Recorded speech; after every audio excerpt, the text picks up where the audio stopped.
And I'd like to welcome those watching, viewing online. We have a live cast of this going out on the DeSalle channel on YouTube. So there's many more people than here watching. But first I'd like to, we're in the midst of our new fall season, and we opened 4 new exhibitions, so hopefully you'll have a chance either this evening or you can come back, certainly, to view the exhibitions on view.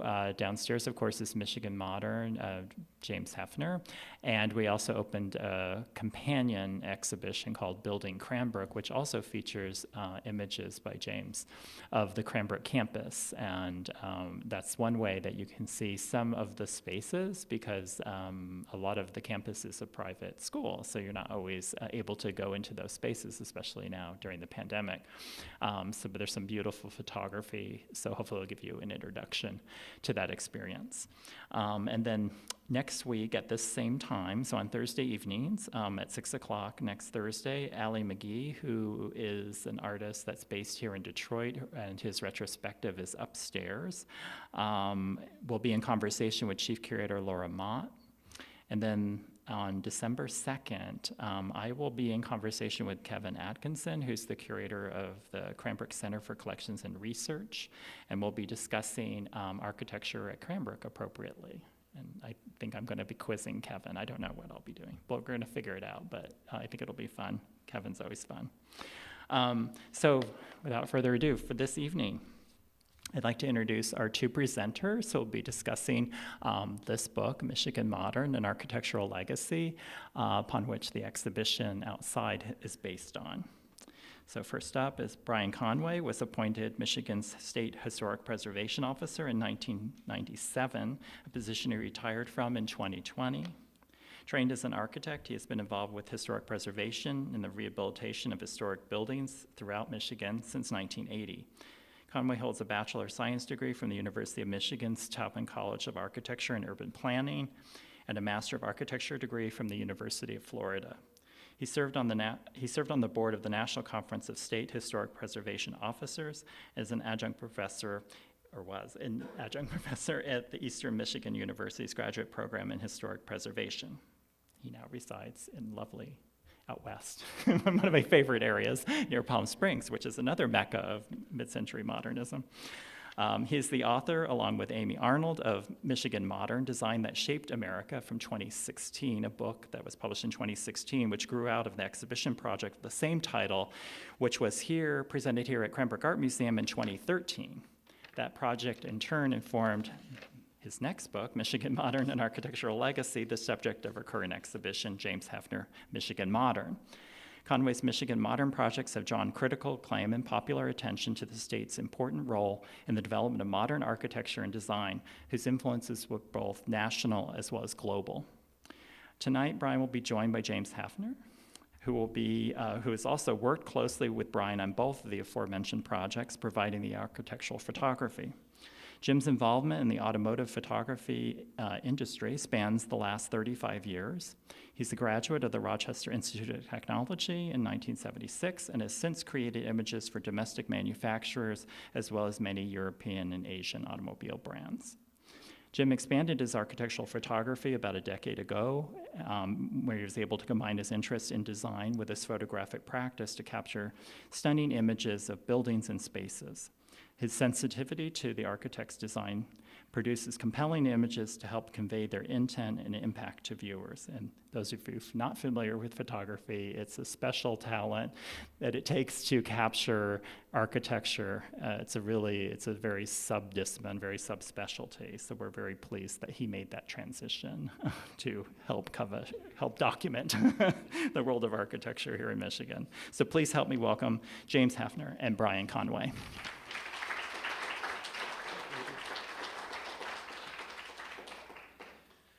Well, I want to thank you all for coming tonight, as well as those viewing at home, worldwide, I would presume.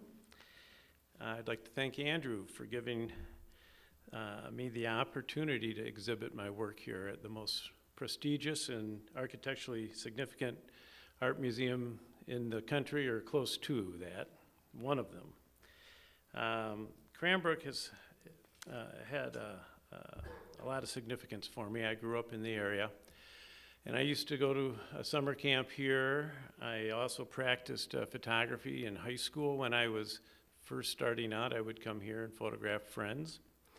And then fast forward 30 years, I'd gotten into the advertising world, and I decided to to diversify and become an architectural photographer. So I then came here and practiced my architectural photography in the early 2000s.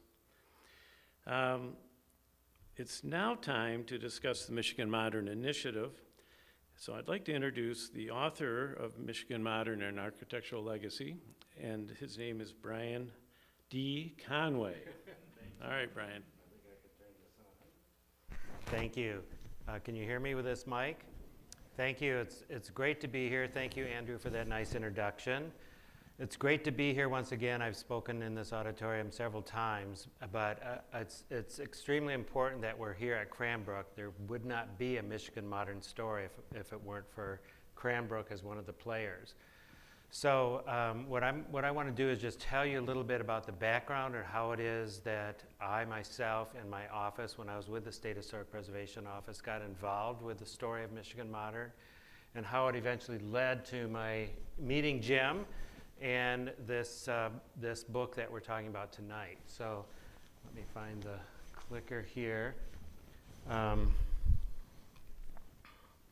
Just a brief background. As mentioned, I was the State Historic Preservation Officer for the state of Michigan for 20-some years, and that was a program. It was a program established under federal law, and we managed programs such as the National Register of Historic Places, the National Historic Landmark Program, other incentives to encourage property owners to reinvest in their historic properties.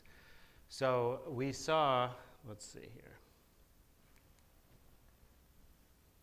We saw in the, I don't know, sometime around 2010 or so, we saw something happening where people were not understanding the importance of modern architecture. We saw some major cases of buildings being demolished, such as the Yamasaki-designed Quavetus Theater outside of Detroit.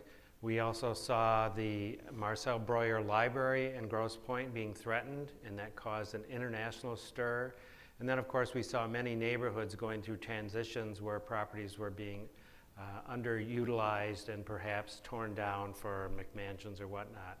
So as a preservation office, we thought we really need to get involved. These are historic properties, most of them over 50 years old, and we needed to have an understanding ourselves, as well as promote an understanding as to why these properties are important. I myself, I knew that there was a great history in Michigan with the architects that practice here, of course, Cranbrook and others, and we then wound up hiring a consultant to start digging into that story for us, and as a result, we came up with this Michigan Modern story. I then came over to Cranbrook. I thought, okay, this is such a great story, such great information. Most people don't understand Michigan's role in modernism. We needed to get it out of the files of Lansing and into the public eye. So I came to Cranbrook one day and met with the then director of the Art Museum and said, hey, we have this idea. Would you like to partner with us and put on an exhibition to get the story out? I was pleased that the director then said, yes, sounds like a great idea. So we in turn hired an architectural firm. Oh my gosh, her name is escaping me at the moment. Monica Ponce de Leon, yes, who was the curator of the exhibition. And we worked with her, developed the story. And as a result, the first exhibition was held in 2013 here on the main floor of the Cranbrook Art Museum. Along with that exhibition, we held a 3-day symposium where we invited people from all over the country to talk about certain aspects of Michigan's history. That was such a big hit. We got noticed, or picked up in an article in the New York Times and the Wall Street Journal, and suddenly the story was out. Then we moved the exhibition to the west side of the state, to Grand Rapids in the Art Museum, and we held a similar, they expanded the exhibition to talk about things from West Michigan, including the boat industry, and held a similar, though different, symposium in 2014. During both of those, we realized having all these experts come in and talk about it, we needed to somehow get it to have a life beyond an exhibition. Exhibitions come and go. So we had in our contracts for those speakers to provide us with an essay. So those essays were compiled into the first book, which I'll talk about. While we were in Grand Rapids at this exposition, we had scouts come from Palm Springs, California. As some of you may know, they hold a Modernism Week. I think they're on maybe their 17th year of that.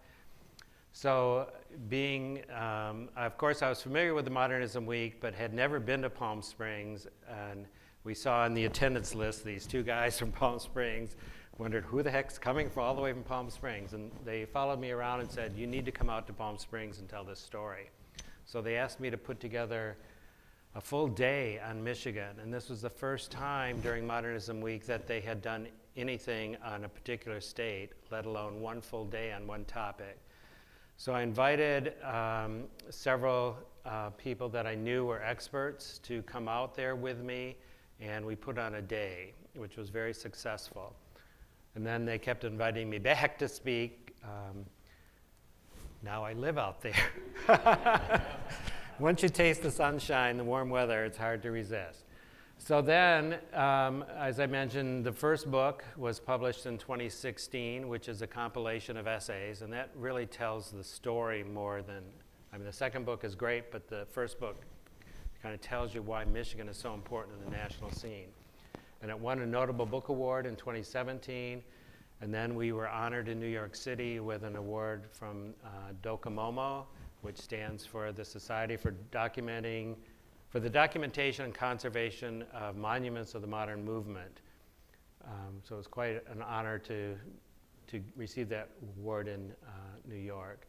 Then somewhere along the line, I think it was the first exhibition at Cranbrook, Jim came and he saw what we were doing, and then next thing I know, he's knocking on my door in Lansing, coming completely cold, yes, with a portfolio of his work. We laid it out on the table, and I was blown away by the quality of his photographs. And so that started a many-year friendship and a working arrangement, which resulted in the second book, which we're talking about tonight. And then out of that became a Detroit Public Television did a documentary on the story as well. Oops. And then I've done presentations on that story all over the country.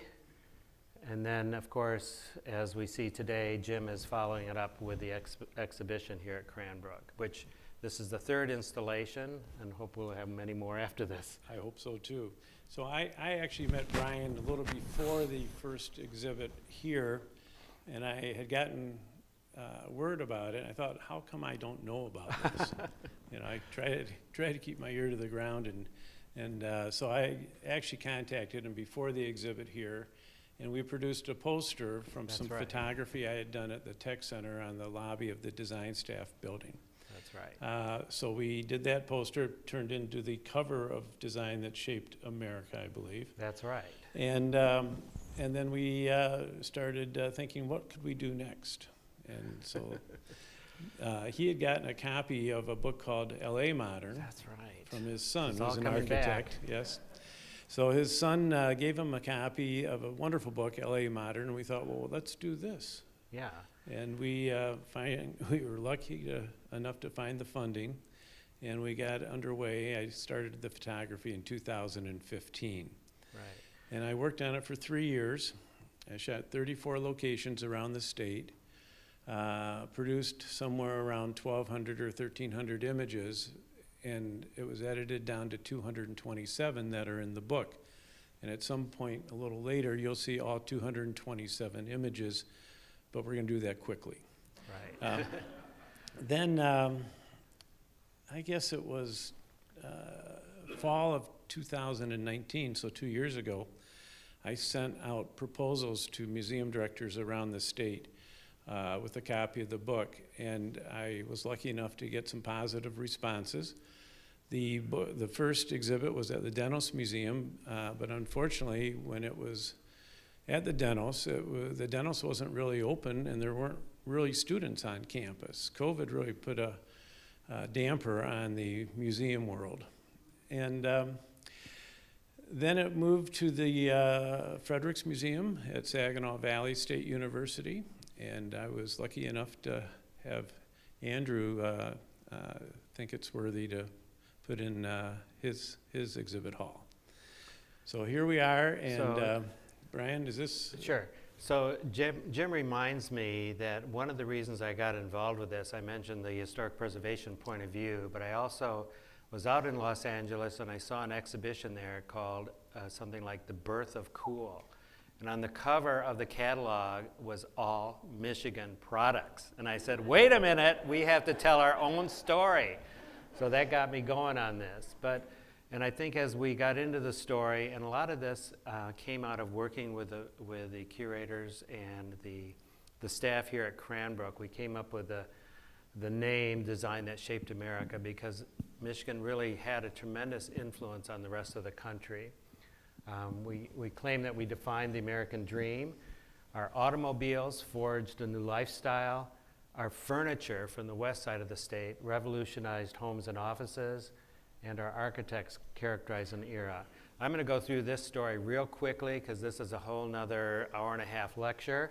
But we look at architecture. We had some very significant architects that came to Michigan because during this period in the late 40s, 50s, and 60s, there was a tremendous amount of wealth and development here. Some came for other reasons, others came because of good business here. We also had the industry, such as the automobile industry here in southeast Michigan, and then the furniture industry over on the west side of Michigan. West Michigan, particularly Grand Rapids, was the furniture capital of America. Of course, the automobile industry transformed the way we all live, the way our cities look, everything. And initially, automobiles were designed simply as boxes, transportation, boxes on wheels, 4 wheels. And it wasn't until General Motors with Harley Earl came along. He was invited to come here to design a car from scratch. He was in Los Angeles modifying cars for the stars. So he was creating cars that had personalities for the cars. So the Harley Earl at General Motors said, we need to get into this. We need to go beyond just the box and develop cars to be a personal statement. And I think kind of today we all kind of associate cars like your clothing. You want to have the car that makes you look the best. Furniture, Grand Rapids, furniture, there were dozens or hundreds of furniture companies in Grand Rapids and Holland, West Michigan. They were producing traditional oak furniture, the kind of stuff, or very quasi-historic, the kind of stuff you might see in a catalog, a Sears catalog or whatnot. And it was a dog-eat-dog world, all of these companies competing with each other. There was one young man, Mr. Dupree, who was working with a Star Furniture Company. He worked his way up from a clerk. He eventually bought the company, with some money from, I believe it was his father-in-law, who was named Herman Miller. He renamed the company Herman Miller. And he was then approached by a designer. Oh my gosh. I forget his name at the moment. Anyway, what? Nelson. No, not George Nelson. Before George Nelson, but he was approached by someone out of New York. What's that? Yes, thank you. It's been a long time since I've talked about this stuff, so thank you. You can all prompt me.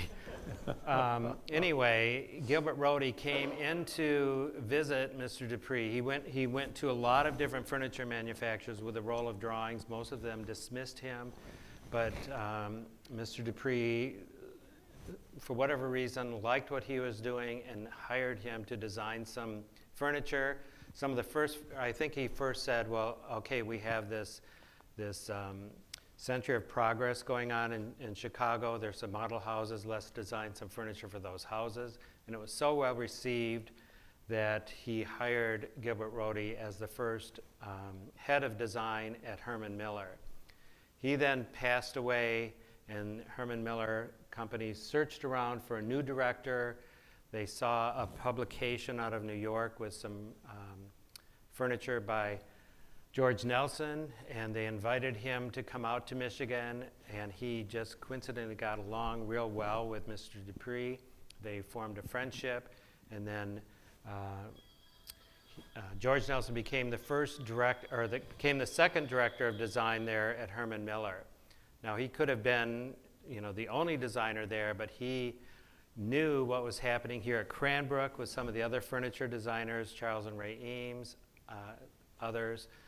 He knew what was happening, so he invited some of those designers to design furniture that was then eventually produced by Herman Miller. And that story goes on and on with just like Florence Schust, who later became Florence Knoll and the Knoll Furniture Company, all having its birth here in Michigan. And then, of course, education-wise, we had Cranbrook, and I think we all know the story of Cranbrook and how that influenced the world, sometimes called the cradle of modernism, of American modernism. But what many people don't know is the University of Michigan, because of its first dean, Emil Lorch, was one of the first college architecture programs throughout the country to start teaching the elements of modern design. Emil Lorch came from the Chicago Art Institute. He was connected to the Chicago School of Architecture, knew the architects there, knew the art scene there, was a proponent of the theory of pure design, which is the basis for all modern art. He then took that theory and developed it into an architectural program. So together with industry, architecture, and education, we had these three things plus money and development. This just was not happening anywhere else in the country. So that's the Michigan Modern story in 5 minutes. Lost my mic. Invite me back and I'll give you the full 2-hour version. So that resulted in this book I mentioned, 2016, with Jim's photograph on the cover. That book is different than the current book in that there's a lot of historic photographs as well as contemporary photographs. And then, of course, this book that we're going to be talking about today in 2018. I cannot talk about this story without acknowledging the funding sources. Even though I worked at the time for the state of Michigan, this was all of this effort was privately funded. I worked with the Michigan History Foundation, and we got some major grants from General Motors Foundation, from the Eleanor and Edsel Ford Estates. Furthermore, the Michigan State Housing Development Authority, Historic Preservation Network, and a lot of private donors. Now, we are going to start jumping into the book. So those of you who are listening online or live streaming, you're not going to hear the music, but you're going to see the photographs. These are all the photographs in the book. Well, I should mention before we get started, as Jim mentioned, there's 34 structures featured in the book.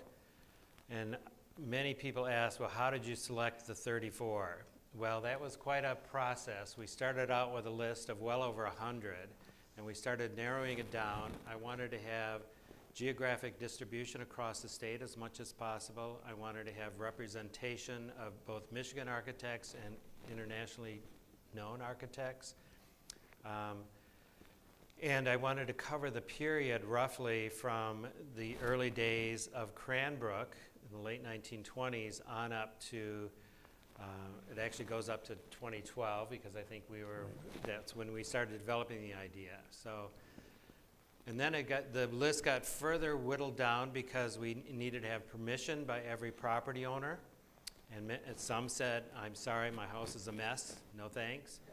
Or then we had to scout each project. Right. And, you know, either Jim or I would go out and say, oops, no, we can't do this one. The bushes are too tall, or it needs to be painted, or whatever. Yeah, some were in pretty bad shape. Yeah, so even though you'll see, if you're familiar with the book, you may wonder, well, why isn't such and such in it, or this or that in it? It's because either they didn't give permission to be in it, or it was not in good enough shape to show.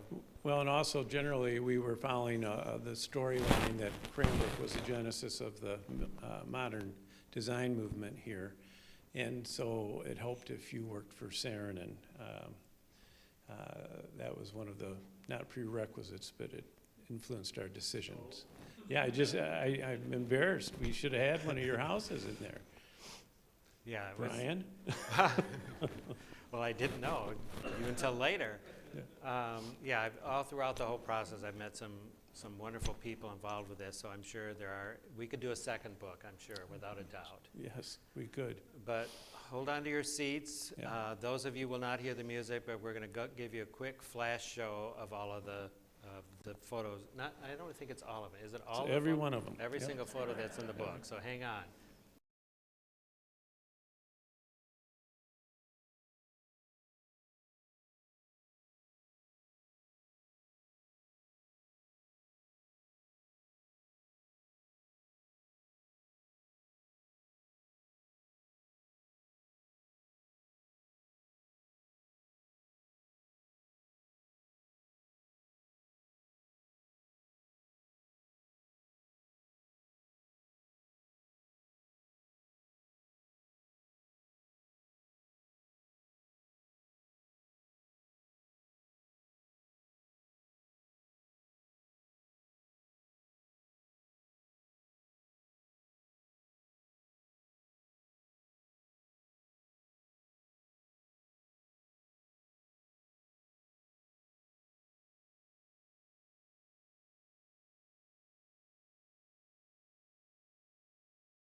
Of work. Thank you. And I must, of course, give credit to the Aretha Franklin. Yes. Um, So the 50 or so photographs that are in the gallery outside are my favorites from all the 227 that are in the book. And every property is represented. And what we're going to do today is talk about a half a dozen or so of them and show some pictures. And I can tell you some of the issues that I had photographing them, or the fun things and so on and so forth. But I started, I think, the first place I shot, let's see, I'm not sure, but Cranbrook, the Kingswood facility was one of the first places, and it was spectacular. That was one of the best things about this project, is I got to see locations and structures that I'd never been in before, and I was blown away by every single one of them. So we'll start here with Cranbrook. Sure, the book is arranged chronologically, so we're going to kind of go through these selected examples chronologically and talk about each one. So obviously Cranbrook, Eliel Saarinen, 1928 to 42. Those are the years that he was designing buildings here. These are not in the order of their construction on campus, but this is actually one of my favorite photographs that Jim took. I love the way it's reflecting in the pool, and I believe you're up on a lift for this. Right, I rented a lift for a day, and we photographed this image. We photographed Kingswood, the aerial of Kingswood, In 2015, I wasn't using drones yet, so I would use a lift or a helicopter. And in this case, it was a lift. It was not that high. Well, and also, you know, you think, well, anybody can go out and get this photograph, but at the time that the photograph was taken, there was a big banner across the front of Yep. the peristyle there. So I remember seeing Jim's bell, where you had to pay to have that banner removed and Exactly. taken down and put back up, just for the photograph. Right. Yeah, I'm against banners on buildings. It's good. Yes. This was, of course, I'm sure many of you know, the art museum on the left and the library on the right, connected by this wonderful, very modern peristyle. This is the last building on campus designed by Elio Saarinen. Let me interject about architectural photography for a second, because what I do, in essence, is know where to stand and when to stand there. And I'm not the originator of that saying, but I am the originator of these photographs. But so I would decide what the best approach is and make sure that I was at each location at its optimal time. And this image is a good example of that. And this is an unexpected view, one of my favorites. So we're just going to kind of go through these. Another lift shot, by the way. The library. And this, of course, is the Saarinen House, which I'm sure many of you know was a full family project with Elio Saarinen designing the house, Loya designing the tapestries and the rugs, son Eero designing some of the furniture, and daughter Pipson designing some of the decorative work in the house. If you haven't been in the Saarinen house, I highly recommend it. It's looks just like all the other homes on the street as you drive into Cranbrook, but once you step inside, you can see it's definitely not an ordinary home. It's spectacular. Look at that.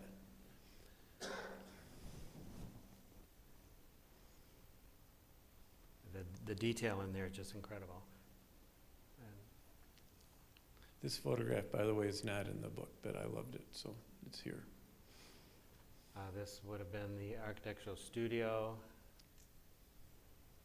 And of course, I don't know, Jim, Yeah, these are Jim the slipped this one scary- in on me. The scary dolls. I can't imagine growing up looking at that I don't know doll. if they're still there or not, but they're kind of creepy. Yeah, yeah, it really got to me. Of Oh, course- here's the of other course, lift then shot.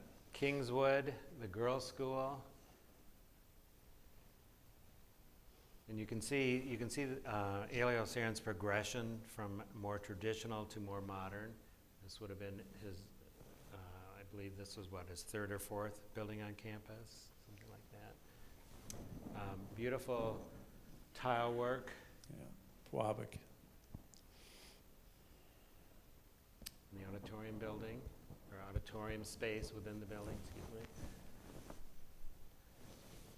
And I think you were laying on your back to get this one. That was looking up. Yeah, that was an amazing ceiling. I couldn't help myself, but shoot it. And looking down over the dining room, I like the way the light comes in above. And Well, you know, the amazing thing about the way he designed this lighting system at the top is that if you turn the lights on, excuse me, they cast a different shadow than if you are just using the available light. And it was all planned out. I mean, it's really pretty special. And this is amazing to me because the furniture, the chairs specifically, were designed by Eero Saarinen, Right. and they're still used today. And the tapestries by Loya. Oh. Yes. Next is the General Motors Technical Center over in Warren, Michigan, designed by Eero Saarinen. I think most of you know Elio Saarinen was, let's see, he was a Finnish architect. He gained recognition because of his second place entry. Received the second place award for the Chicago Tribune Tower in 1923-22. That was well received by the architecture community. It was not the design that was selected to actually be constructed. As you may know, the Chicago Tribune Tower is a Gothic revival, neo-Gothic revival building, but the drawings of the Saarinen design caught the attention of the architectural world. I mentioned Emil Lorch from the University of Michigan dean. He invited Elio Saarinen to come to the University of Michigan to teach. And then, as the story goes, George Booth, who was the money behind all of Cranbrook, the Booth House, the land, etc. George Booth had this vision for an art-centric educational complex. His son was an architecture student at the University of Michigan. He said, "Hey, Dad, if you want to hook up with somebody to talk about designing your complex, you should speak with Elio Saarinen." So the two got together, they developed a friendship, and I'm obviously telling this story very quickly and very simply. But they got together and formed a friendship. They had similar philosophies, similar ideas of creating this art community. So Saarinen left the University of Michigan to come here to be the designer and the first director of the Cranbrook Academy. His son, Eero, grew up here, watching his father designing buildings here. He then left to go to Yale to get his architecture degree, then came back to Michigan to work with his father. Elio got the commission for the General Motors Technical Center in Warren. It was held up, I think that was in the late 1940s. Construction started, but it was held up because of strikes and material shortages.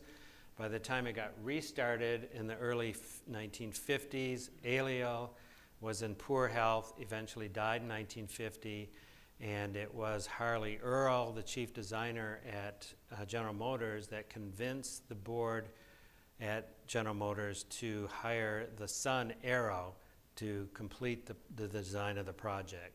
Remember, Eero was a complete unknown, very young architect at the time.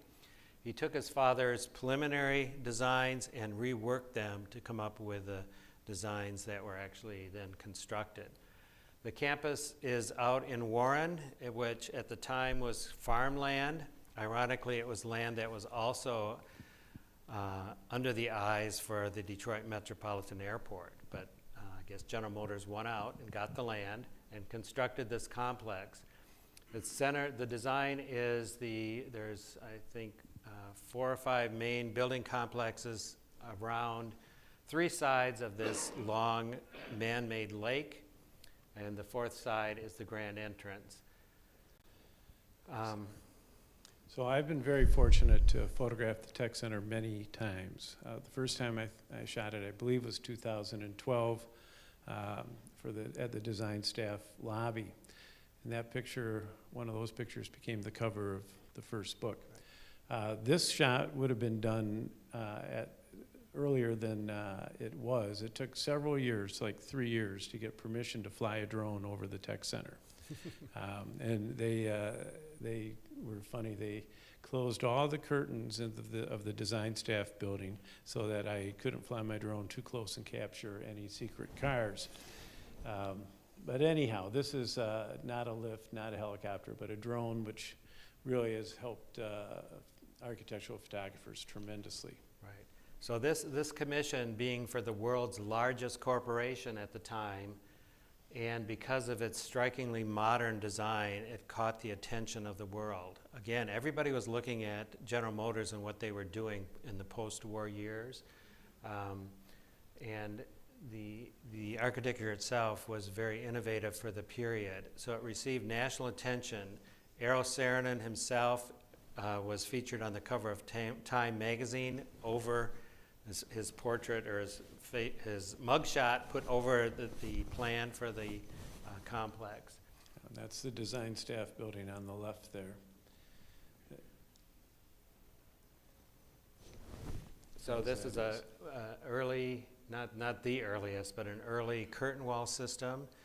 The buildings are basically rectangular, but the curtain wall system itself was innovative in that the architects and the scientists at and engineers at General Motors combined efforts to come up with some of the solutions for these new products that were being used. In this case, the curtain wall, initially as it was installed, failed within the first year, so it was leaking. So Eero Saarinen consulted with the engineers at General Motors, and they came up with, let's use a neoprene gasket around the windows, which is similar or almost identical to what they were using on windshields of cars. So the whole thing is this combination of art, architecture, and engineering. This is the cover of the first book, Jim's photograph. That is my daughter Jessica sitting at the desk. The security guards that are normally there are not quite so photogenic. And she is now about to graduate from medical school, so I'm very, very proud of her. And the car in the forefront is a... That's the LeSabre. yes, LeSabre. Yep. I was trying to think of the year. Is it 49? 53. 53? Yep. Anyway, and this car was a fully usable car, and it traveled around the country. And if it was so futuristic looking, imagine seeing this car rolling into your community. Well, Harley Earl used to drive it as his daily driver, and when I got it in my studio to photograph it, it had over 100,000 miles on it. So he lived in Grosse Pointe. I think he'd drive it back and forth. And there's the teacup. And there's my daughter again.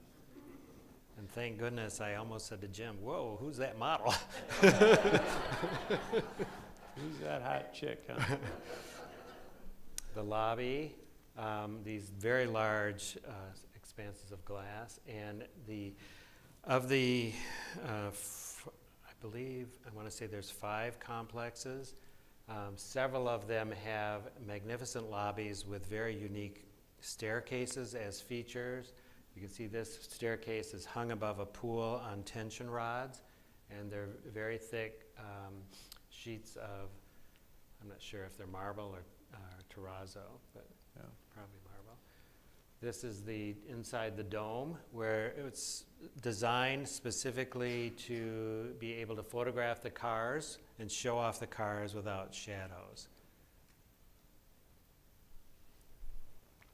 And it had all kinds of lighting to be able to photograph the cars. It's pretty spectacular. It was renovated. I made these photographs actually not just for the book, but I shot them for Smith Group hired me to photograph the renovation of the styling dome. And these are the images that I made, as well as the cover of the book was made at that session as well. This is another one of the staircases in the lobby. This is it's the again engineering tension. and research building, or research building. Susan, Yeah. isn't it? Yeah. Susan was there when I shot this picture. Yes. Yeah, the tension rods holding these slabs of granite, almost like a wheel, spokes of a wheel. And I should mention Susan Skarsgård here wrote an entire book on the General Motors complex, which goes into a lot more detail than I can possibly do. Again, that staircase. Isn't that elegant? So all this is behind glass now. If you go to the building, it's so secure that you can see the staircase because it's so attractive, but you can't touch it. You can't even get close to it without the proper clearance. So there is the dome of and then the water tower, the stainless steel water tower, act as foils against the very rectilinear buildings. And what's also unusual here is the brightly colored brick walls. There are red walls, there's blue walls, I believe there's yellow walls, and perhaps orange walls at the ends of many of the buildings. And that again was a collaborative effort. Typically you cannot have a hard glaze on a brick because of the natural qualities of moisture leaving a building, going out to the surface.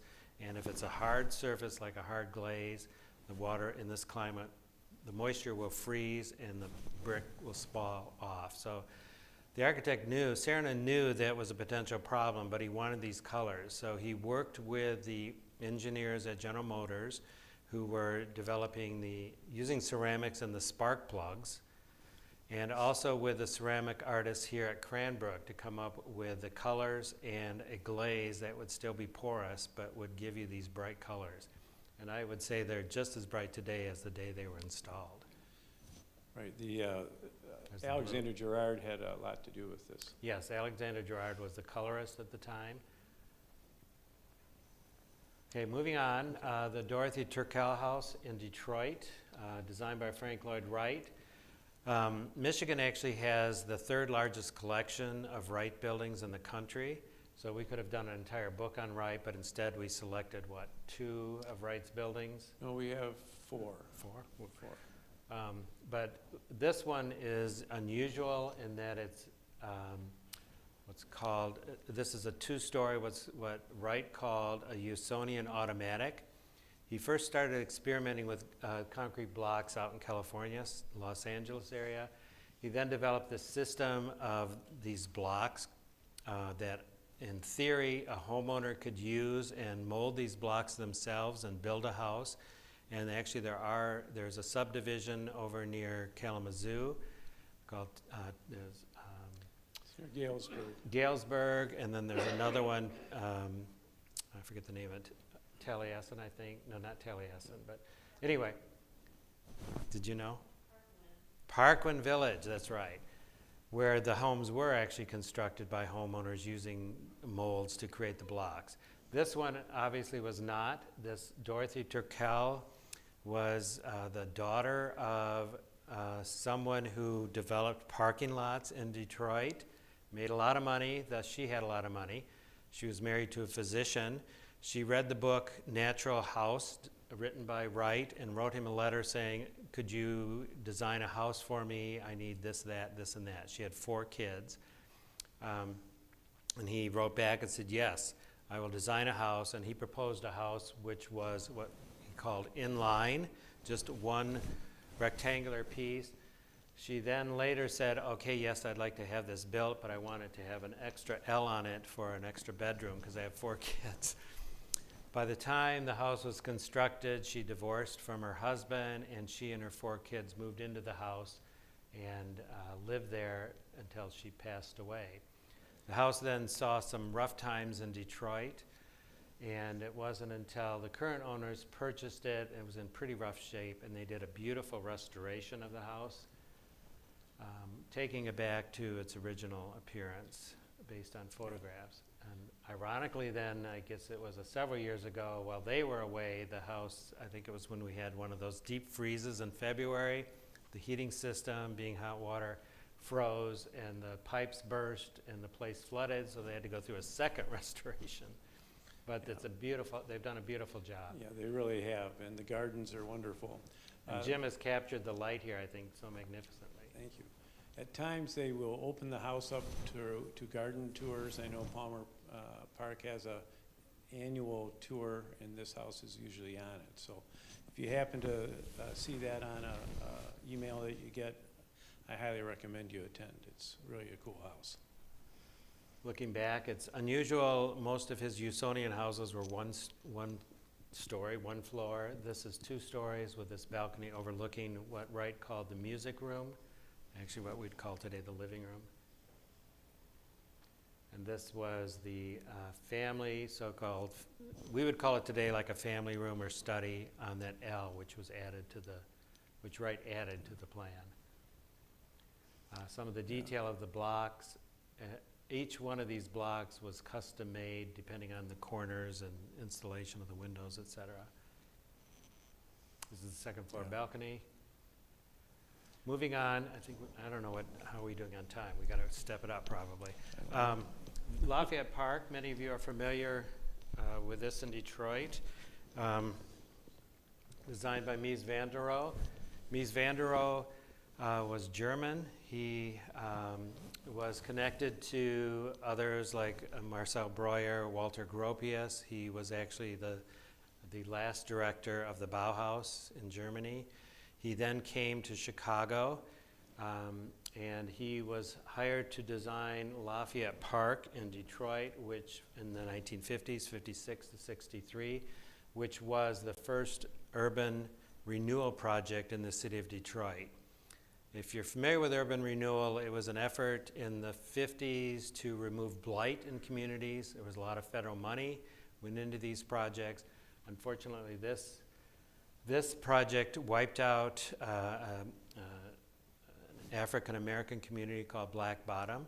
But what it resulted in was a urban renewal project different than so many in the country, where it was designed to keep people in Detroit. It was meant for middle class, perhaps whether you're white or black, middle class, you could still live in this community. It's a series of townhouses, row houses, and 3 towers. These are 2 of the towers flanking each other, overlooking the pool. And then on the left, you have the townhouses. And on the right, the so-called, they call them courthouses because they had a little courtyard. And Jim strategically placed these cars there. Right. This is one of the more ambitious photographs in terms of production that I made, the one on the right. We brought in the vehicles from collectors in the area, and it was probably a 3 or 4 hour, 5 hour project to make that picture. And but it was well worth it, I think. So this is a very large complex. It turns out it's the largest collection of Mies van der Rohe buildings actually in the world. One of the interiors, and you'll see some George Nelson furniture there, coming from Herman Miller. Yeah. This was an original kitchen, by the way. The cooktop would fold up to give you counter space. And this is one of the first drone shots I ever made. And it was early spring of 2016, I believe.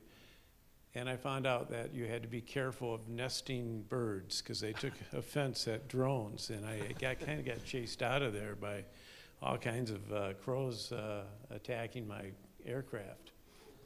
You wouldn't think about that, but it happens. Seagulls are bad too. Moving on, I think we got to pick up the pace a little bit. Okay. McGregor Memorial Conference Center on the campus of Wayne State University, designed by Minoru Yamasaki. Yamasaki came to Detroit.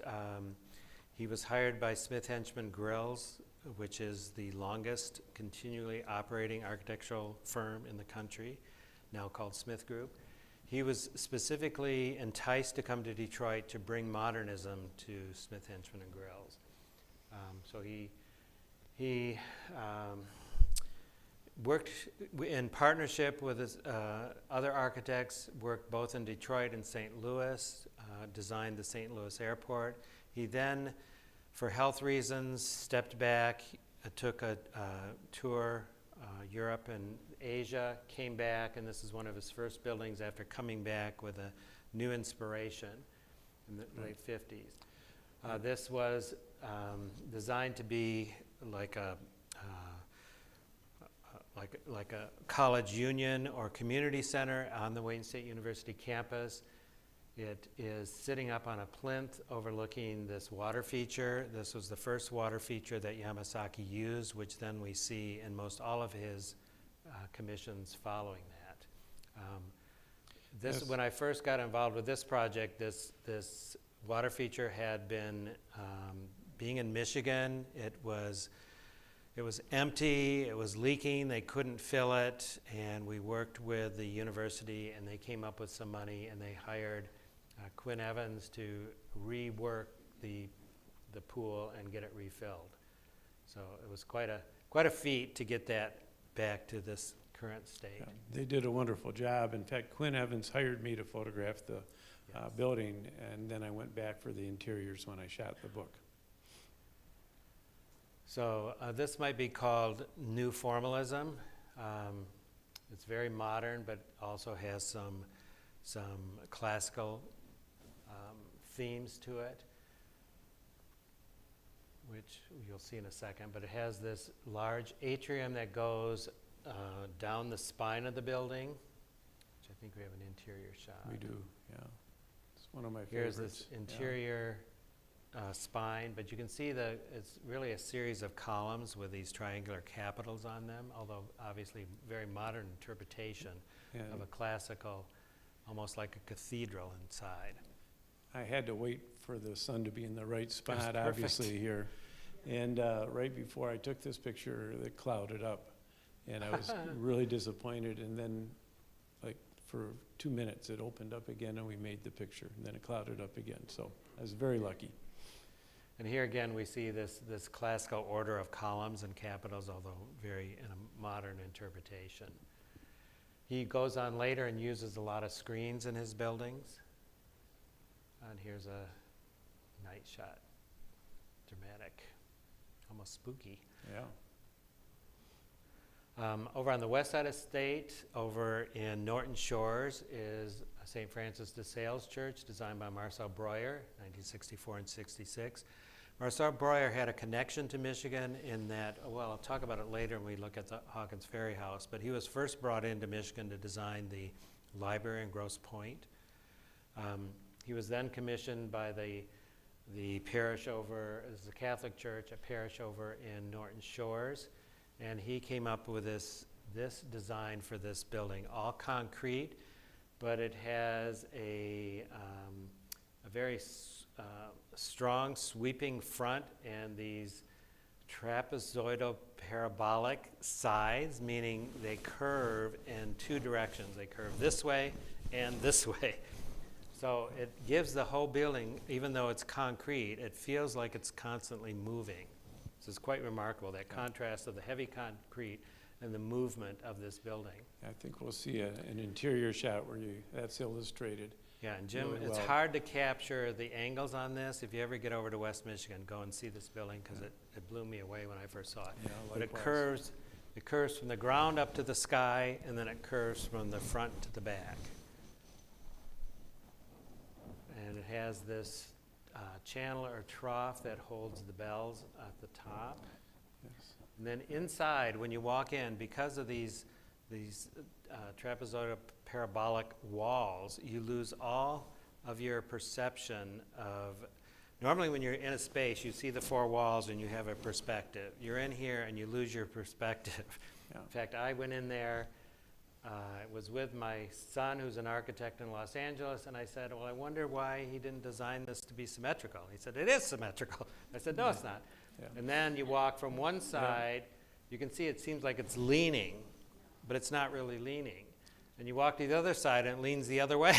Yeah. So as I walked from one side to the other, looking at the front, the whole thing flipped in my head.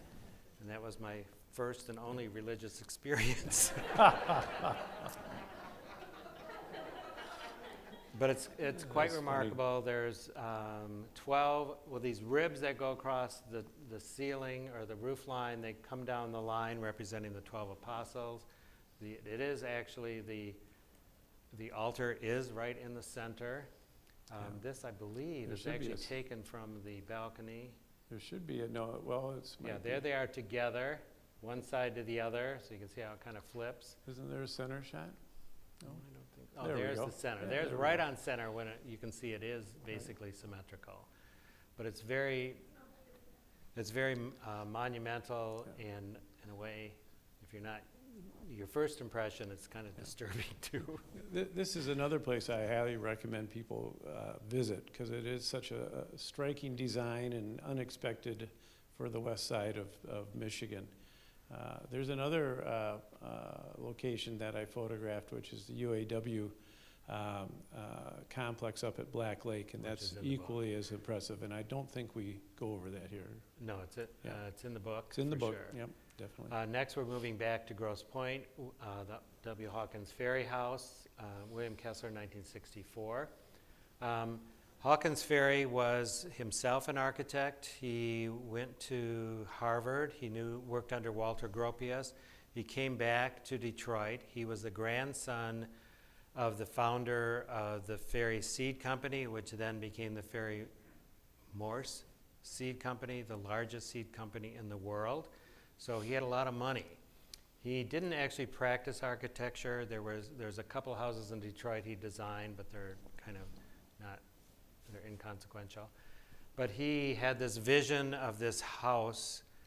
He was also an avid art collector, specializing in modern art. He worked with the Detroit Institute of Art and got them interested in modern art and became their major advisor on purchasing modern art, and eventually donated a lot of his collection to the Detroit Institute of Art.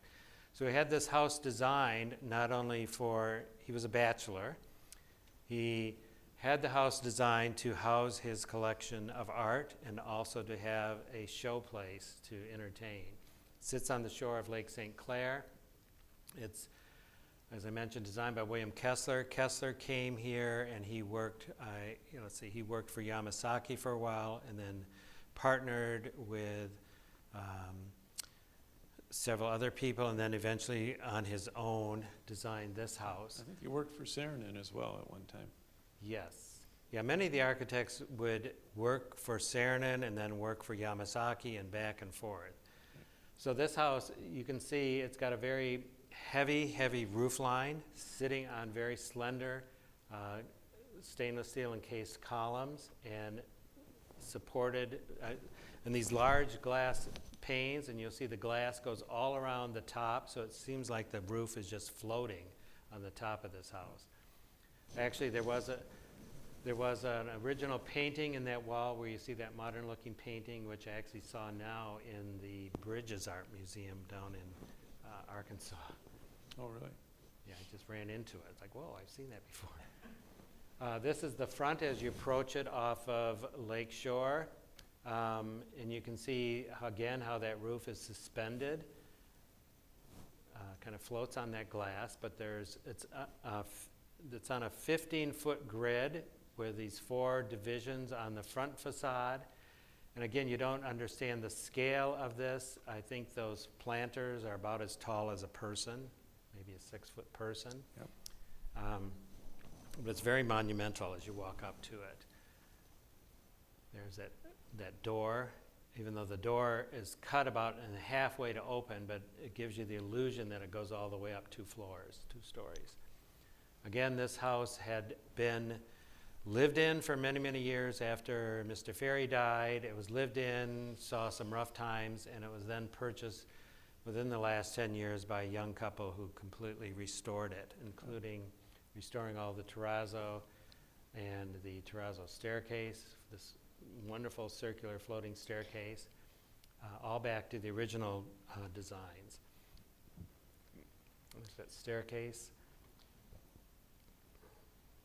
This is looking down into the main living area. And this is just a little nook, fireplace nook. So it was built for entertaining and to showcase his art. This is the plaza, or the patio. And I'm going to forget the artist's name. Glenn Michaels was the artist who designed this, made out of, I believe it's terracotta So bricks. when the current owners bought the house, that was in, there's a lot of missing pieces to that patio art. And the owner was rummaging through the crawl space one day and found all these boxes. They weren't labeled. He opened them up and it was all this tile, like extra tile. They had planned ahead and they had enough to complete the piece. And so anyhow, it's pretty special. And the house now is used as it was originally intended, as a home to house the owner's art, who also have an incredible collection. I just also went, oops, sorry. Go back here. Okay, next we're going to move over to Grand Rapids, the Donald and Harriet Freeman House, Gunnar Burkitz, 1965. Mr. Burkitz knew about Eero Saarinen because by this time he was very well known in the architectural world and came to Michigan specifically to work in his office. Initially, Mr. Saarinen said, "I'm sorry, I don't have any work for you," so he moved on. I believe he worked then for Perkins & Will in Chicago, but then later was called back to Michigan to work on the General Motors Technical Center with Saarinen. He then broke out on his own, developed his own architectural firm, became an instructor at University of Michigan, and actually designed places all over the world. But this house in Grand Rapids was specifically designed for the Freemans. They had just returned from Greece. Mrs. Freeman had an idea of what she wanted. She gave these ideas to Mr. Burkertz, and he developed this house with this kind of a pyramidal gathering space in the center, which we'll see in a second. But as we see the interior, the ribs, I should show the interior first. Here's the interior, these ribs from this off-centered pyramidal dome reach out and go all the way out to the wall. So all the walls, or all the rooms eventually lead into this central court or living area, or what might have been in a Greek house, a courtyard. Yeah, it's beautiful light in that structure.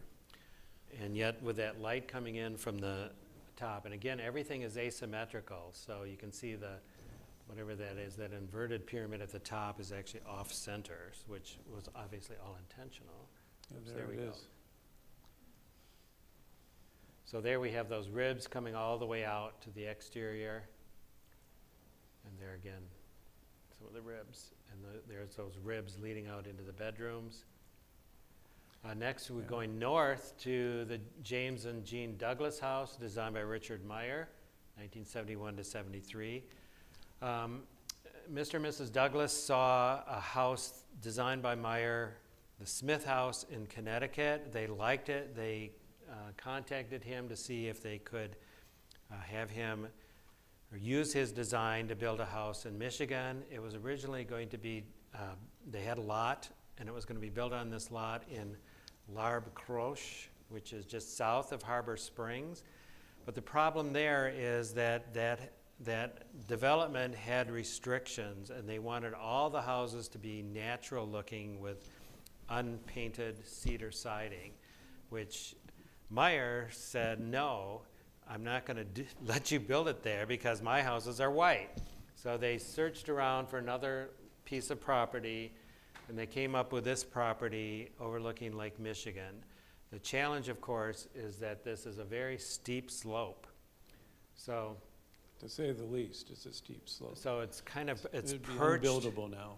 It's perched on this hillside overlooking the lake. So this was shot in 2015 before I was using drones, and I contracted a helicopter to come up from Traverse City. I got to ride in the And helicopter. we made a party out of it. The homeowners and Brian and myself all rode around in the helicopter, and I photographed the house for the first time with the helicopter. I've been back several times, and I have used a drone, but it's really a spectacular home, and it too is in incredible condition, Right. if not better than when it was built.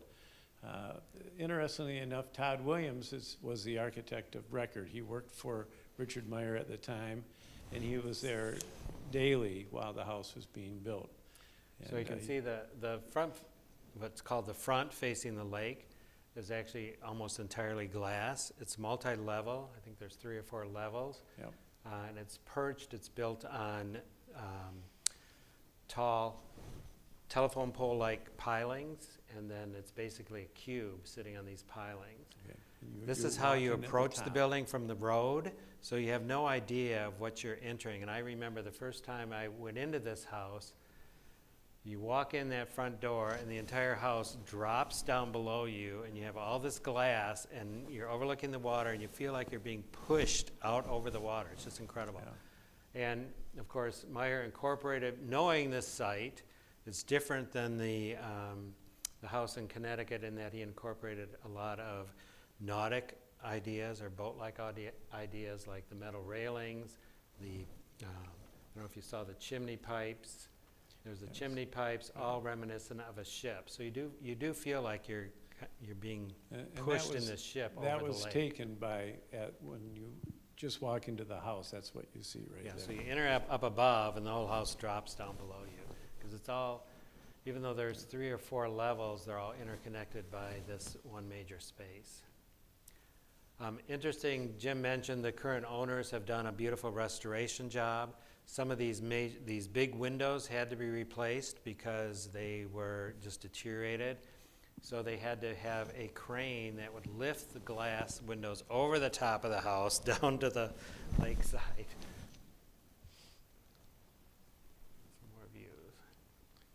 And these are all the furnishings. I think some are original furnishings, or if they're not, they're duplicates as to what was in the house. The house was well publicized after it was built, so there was a lot of photographs of what it looked like. That is an original piece. Yes. Meyer designed that table. And you can see how the levels all intersect. And there you see the stainless steel stovepipes and the rooftop deck. And Right. this is What where a view. Jim and I were lucky to have pizza and beer up there one night. Yep, after our helicopter ride. And there it is. Yeah. Um, And this is a drone shot here. I've been back several times. I photographed the house during the winter as well, and there's a website, the douglashouse.org, which really shows the house completely. It's beautifully done, if I say so myself. Back in Ann Arbor, we have the Allen and Aileen Smith Law Library Edition, also designed by Gunnar Burkitz, 78 to 81. And this, if you're familiar with Ann Arbor, you're familiar with the Law Quad, a neo-Gothic campus.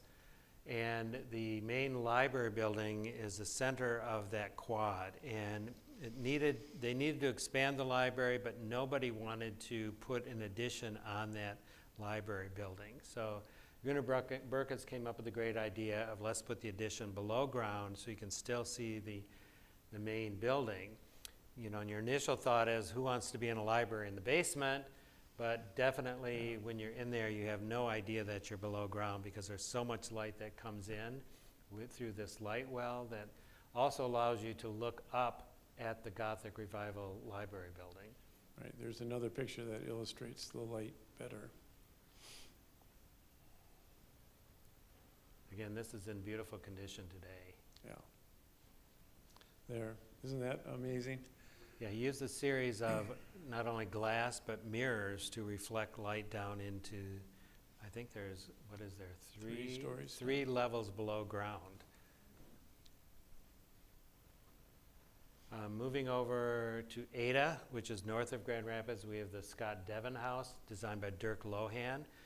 Dirk Lohan is the grandson of Mies van der Rohe. Designed this house in 1992. Mr. Devon, he had some family money, I believe, because he was a son or grandson of the Cole Bakery family, and Cole Bakery is was the bakery that first introduced the idea of frozen garlic bread in the 40s and 50s, which obviously made them a lot of money. And then he went on to develop Cole's products and then moved into other entrepreneurial things. So he initially went to Philip Johnson and said, I'd like you to build me a house similar to something that Mies van der Rohe would build. And the story goes that Philip Johnson said, well, in that case, why don't you just work with van der Rohe's grandson, Dirk Lohan, out of Chicago. So they connected. Mr. Devon already had some land outside of Ada. It was a heavily forested piece of land with this open area, and they both decided the best place to put this house is right in the middle of the open area, surrounded by this heavily forested surroundings. So consequently, it's like a piece of sculpture that was just dropped out of the sky into this very green grass. Yeah, it's pretty amazing. It's one of the most spectacular homes that I ran across in this journey. It's multi-levels. You can see, I think there's 4 or 5 different levels and rooftop. Yeah. Again, a lot of stairs. a lot of stairs. Mainly it's like a glass cube, but the way it's articulated on the exterior, it gives a very sculptural effect. And another rooftop. No pizza there, though. Nope. And I love this shot at night, Jim. Thank you. Yeah, it's one of my favorites. And then lastly, we have the Eli and Edith Broad Art Museum, Zaha Hadid, 2012. As we're producing this book, I just couldn't have the book without this building in it. I lived in East Lansing at the time, and interesting story, there was an architecture competition for this building, It was meant to be a connection between the MSU, Michigan State University campus, and the community of East Lansing. It was on a primary lot at one of the main entrances to the campus, and both the university and the community wanted to have more of a connection to each other. So they held this design competition for this museum, and they narrowed it down to, I believe it was 5 entries, and then they opened it up to the public to vote on which one they liked best, which I thought was very brave of them to do. And most of them were pretty radical looking. I myself voted for this one, and this was the winning one, which I thought was really quite amazing for that conservative community.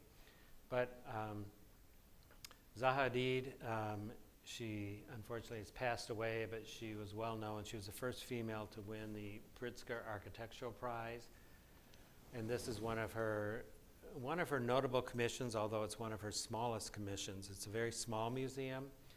And as I mentioned, it was on this lot that connected the community to the university.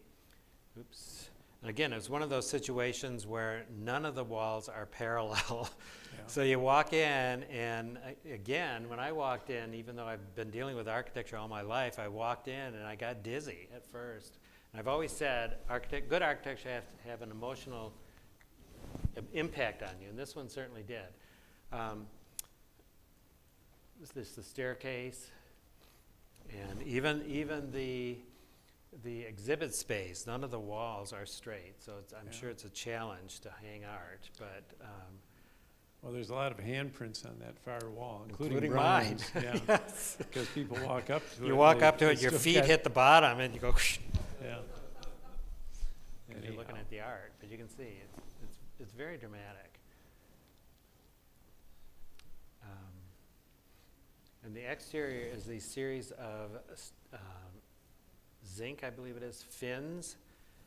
And though they don't move, but they give you the impression that they move. And what she says in her writings about this building, what was important in the community was that connection that I mentioned. And the lot itself, over the years, it was grass with trees, but it had many pathways of students cutting here and cutting there.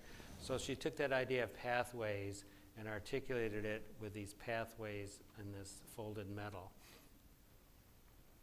And this is what you see as you're driving down Grand River Avenue in East Lansing.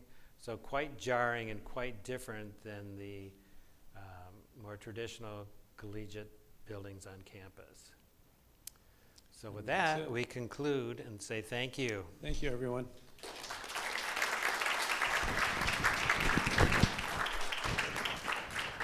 Any questions? We have time for a few questions, maybe? Sure. No. All right, be sure to walk through the exhibit. It's great. Yeah, well, let me add one more thing. The book that you see is currently out of print, but it's going to be back in print, and if you'd like to pre-order it, it can be ordered through the publisher, Visual Profile Books. It should be in the country in March.